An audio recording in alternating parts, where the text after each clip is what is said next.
Welcome to Profiletraders. This is Reza and you're listening to my market analysis for Friday the 13th. Before I move forward with this analysis, I would like to take a few minutes to make a statement regarding a very important ongoing issue, and that is an ongoing vicious personal attack that has been initiated by an individual called Fake Cats, which was an ex-member of my trading room. And she has made very outrageous and very grave personal accusations about me and few of my very nice honorable members. You have accused me of being a Muslim extremist. You have accused me of possibly plotting coups against New York. You have heard me speak in Arabic with the other extremism in my room. Let me very much so clarify that. Number one, I'm from Iran. In case your uneducated self doesn't know, Iranians don't speak Arabic. We speak Farsi. Number two, I am the most anti-Muslim extremist that there is out there, and everybody in the world knows that, including yourself, but you're such a disgruntled, revengeful, angry, dishonest, despicable liar that you would even sell yourself to go lie about somebody else, thinking that you're cute doing it. All you have done is to prove what big of a fool you are, and all this barking you are doing on YouTube is just a matter of laugh. People are just laughing at your craziness. And one last word of advice. I know that your husband is a very honorable therapist and well known in New York. God bless him. Please go see him and seek immediate mental health, because you are extraordinary and dangerously deranged. This kind of behavior, if it's not with me, maybe somebody else, one of these days you're gonna piss somebody that is not gonna like to be pissed, and it's gonna end up terrible, you know. You don't charge people with such grave accusations on hot air. Whatever your issue is, okay, you had 7 good years in my room. As much as you think I'm bad or I'm terrible and I am this and I am that, I paid my dues to you. Even during the time of the Romans, a gladiator was freed after 6 years or 5 years in the arena. I have been in the arena fighting for 7 years, so let it go, whatever it was or whatever it is. The reason why I left that post and I didn't take it out like a coward is for everybody to see. You see, I have nothing to hide. I have nothing to hide. I provide the most ethical service that there is out there. I put myself against anybody that is out there and claiming to be mentor. I have worked 7 straight years day in and day out to build my reputation and my business. So for you to wanting to come and destroy it, you are way too small, Faye. Move on and stop making a fool of yourself. It is ridiculous. Now let's go to the market. As far as the ES is concerned, tomorrow will be, this coming week will be very volatile. We're gonna hear from the Fed regarding languages on the interest rates moves. If they give another hawkish statement on the back of this already catastrophic strong dollar, we are going to see further collapse of the market. If they come dovish and they talk soft and they calm the markets, and the fact that we are going into the earnings season, it is going to fuel the market for further up. In any case, market is now bracketed between 2045 to 2031. Above 2045, we should go hit the POC above at 2059, 2060. Below 2031, it's wide open for a drop to 2020, and then after 2020, which is minor support, there is nothing major before 2000 even.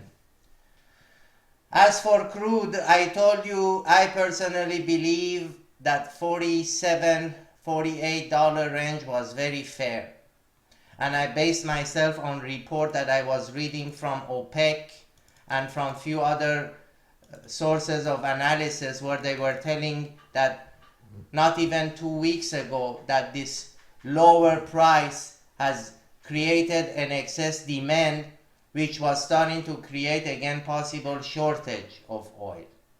But then magically, as we are now approaching the Iranian negotiation and as Putin is causing further trouble in the region, we saw a report coming out all of a sudden Friday on Reuters that based on this International Energy Commission or institution, whatever that organization is, that actually there is a build-up of reserves everywhere around the world, and that this drop of price in oil has not slowed down US production, and therefore they're expecting further weakness in the price of crude.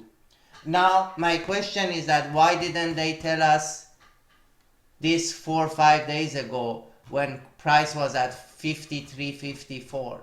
Why is it that all of a sudden, as we are approaching the Iranian deal end of this month and everything else, that at $46, $47 a report is coming out that things are actually pretty bad, which pushed price quite directionally to the downside? To make a long story short, we are trading now from a point of view of extreme intervention from outside hands into these markets for political reasons. And trust me that there are political reasons why oil is going down now.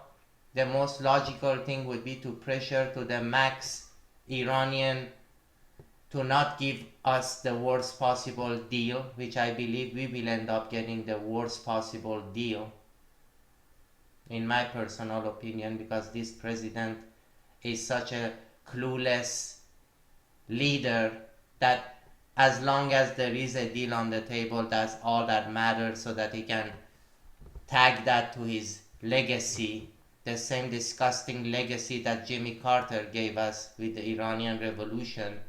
It took us only 40 years to have another president by the name of Barack Hussein to come and give us a deal with the same mullahs that Jimmy Carter brought.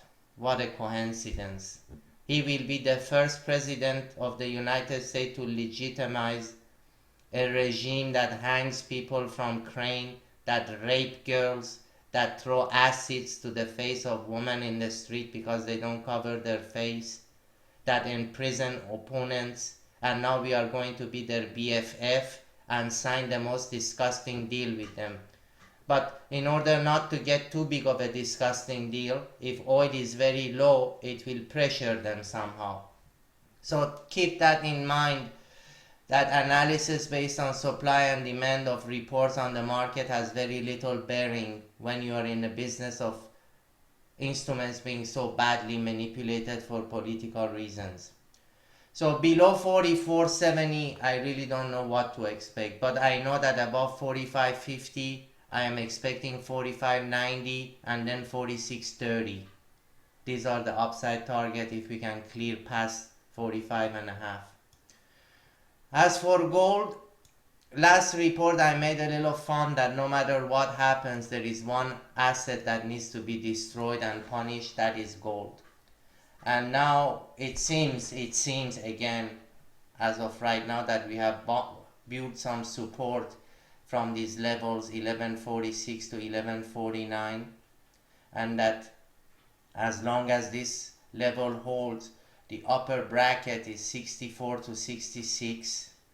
If we reach that level and it starts to stall and there is no momentum, we are going to rotate back to the middle of this bracket. If on the other hand we go up there, rotate a little bit, doesn't come down, it will then show us that it is building support before a breakup. So any case, whenever there is a bracketed market, the best bet is to trade off the extremes of the bracket, selling the high of the bracket, buying the low of the bracket, until we have clues and indication as of which side this thing will exit. So that's it for today. You listen to Reza with Profiletraders.com, and if you wish to join us, all my courses and my trading room is offered at $550. And yes, Faye, $550. And my upcoming webinar is at $175, so that people like you can afford it, Faye. Okay? So, with that being said, get a life and move on. Thank you for listening, and talk to you on Monday.